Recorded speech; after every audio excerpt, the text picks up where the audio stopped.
नागपूर विद्यापीठाचा नवा अभ्यासक्रम तयार झाला काही कालावधीमध्ये. ही बातमी सुद्धा पुढे आली नाही, थोडक्यात आली, निदर्शनं झाली आणि मग नंतर ती लोप पावली.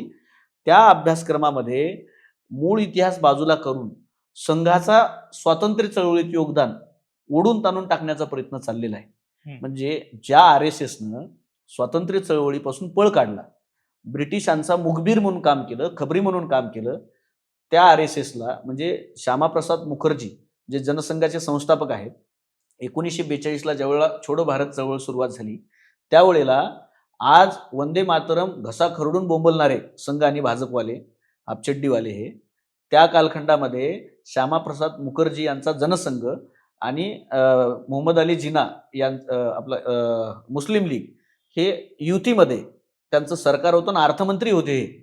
आणि सगळ्या काँग्रेसच्या सरकारांनी स्वतःची सरकार विसर्जित केली.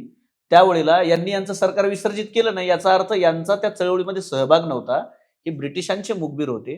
त्यामुळं अशा पद्धतीनं या देशात आपण जो केलाच नाही, त्या इतिहासामध्ये, त्या क्रांतीच्या इतिहासामध्ये स्वतःला आता खुपसवण्याचं काम संघ आणि भाजप या सत्तेच्या माध्यमातून करतोय आणि हे खूप भयानक आहे. अगदी NCERTच्या पुस्तकांमधनं सुद्धा महापुरुषांचा इतिहास वगळला जातोय आणि ज्यांनी समाजात विष पेरलं त्या संघातल्या लोकांचं नाव आता त्या अभ्यासक्रमामध्ये येत आहेत.